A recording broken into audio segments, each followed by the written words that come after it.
Die! Not today. Die. Not today. Die. Not today. Die! Not today. Die! Not today. Die! So it's all these conversations that you want to be having in real life and that would never happen either because they're impossible or because they're too silly or because they're too vulnerable. It's like my favorite thing in the world.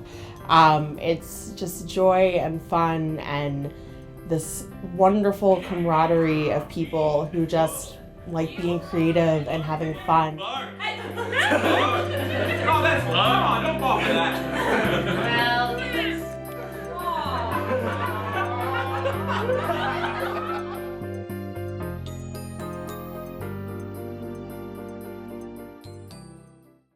Washington Improv Theater started back in the late 80s, and it was a group of people who came together. They really loved this art form, and so they formed the theater company dedicated to performance and also teaching improv in DC.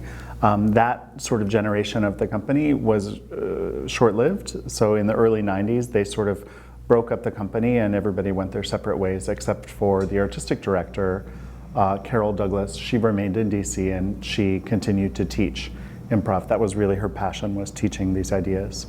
I was part of a group of students that got pulled into classes that Carol was teaching, and we fell in love with improv and convinced her to sort of let us rebirth the company. This is now back in the late 90s, and I've been involved with the company ever since then. I became its first staff person when we shifted to make it a professional company, so for me it's like 17, 18 years now I've been trying to make improv happen in DC. My first day in the class was very nerve-wracking.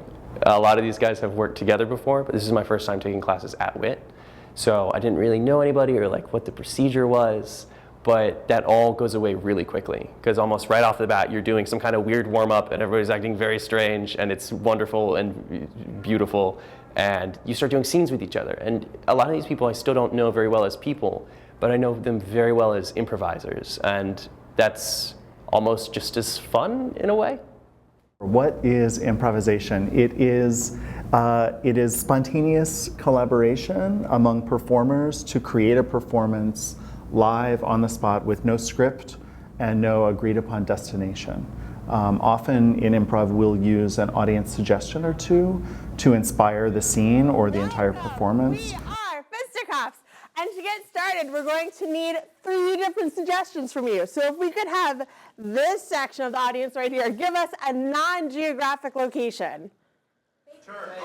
What was the first thing? Bakery?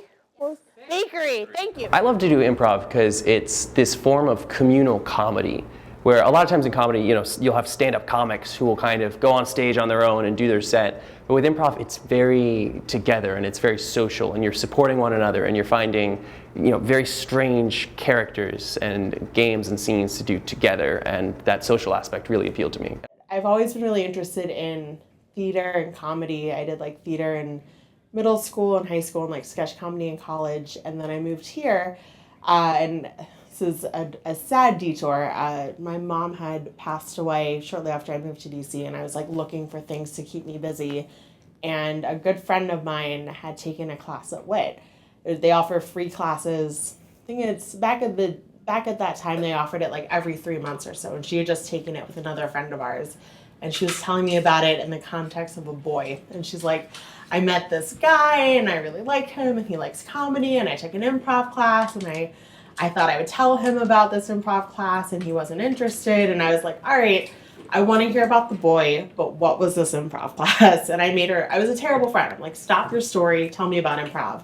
And then we signed up for it together, and we started taking the class, and it's been what I've been doing for about 3.5 years now. I started doing improv a couple years back. The university that I went to had a big program, and we did a whole bunch of improv there, but I hadn't actually taken classes until recently. And the improv group that I was in kind of stalled out a little bit, and so looking to improve myself, I decided to enroll at WIT. So there's 2 different types of improv. One type is short form improv, and that's like what you would see on Whose Line Is It Anyways?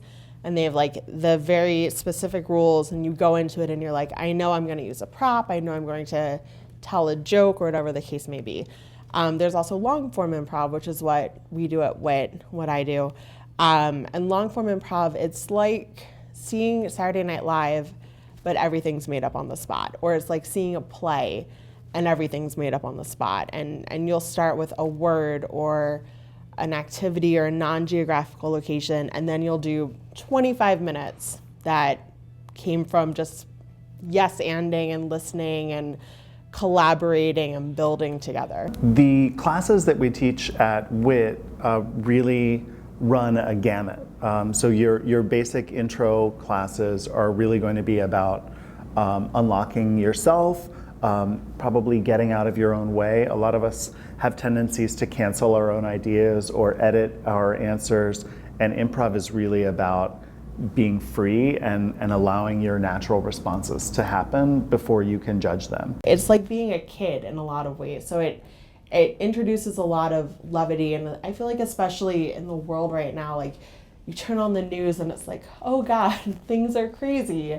And there's so much terribleness happening that it's nice to be like, well, you know, during my day I might have to deal with it, but at night this is like my playtime and I gotta have fun and just relax and cut loose and you know, really live it up. I think it just allows me to be a little looser, a little more comfortable and adaptable in my real life. You know, I work as you know, a government employee, and you know, not everybody is super stifled, but there are some people like that, and it definitely, to have sort of this energy where anything goes, and bring that to that sort of office environment really helps. He fails at everything we take him to.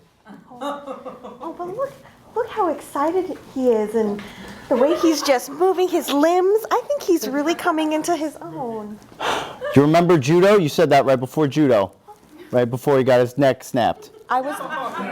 Oh, you said that right before we started playing tennis with him. And when he got tangled up in the net, it wasn't so coming into his own. He was coming into the net. Yeah, I know. I was wrong. I think there's a lot of fear about improv. The biggest thing I hear from people who are thinking about doing it is like, oh, well, I don't know if I could. It sounds really scary, or like, oh, I'm just not that kind of person. But I believe that in everybody, there's the possibility to do improv. And I believe that improv can improve almost every aspect of your life. And I think that if fear's the only thing stopping you, then definitely take a class, because classes are meant to be improvements. And you know, if you're not very good at anything, what do? You practice, you learn. And these classes are a really safe space to do that. I think something that WIT wants to explore in improv is how far can we go in this theater medium. I think it's a very new kind of theater. It's only been popular in the States since, growing since the 50s, but really becoming popular, I'd say, in the last 10 to 15 years. And I think there's still a lot of experimentation being done. What genres can we play with in improvisation? Where are the lines between improvised theater and comedy and musical theater and poetry and even like performance art, dance, like all of these genres can intersect with improvisation in interesting ways. So I think we're always going to be curious about those intersections. And then also I think WIT is always dedicated to just trying to elevate the craft. How can we continue to get better and better at the performance? And what happens when we include production values that are usually associated with more traditional theater shows in an improv show?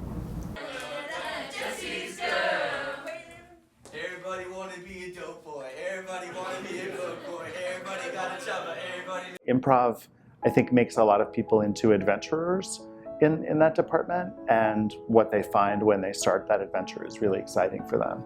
So for me personally, I love sharing that with people, letting them get to know themselves a little bit better and become more comfortable in their own skin, talking to other people as well.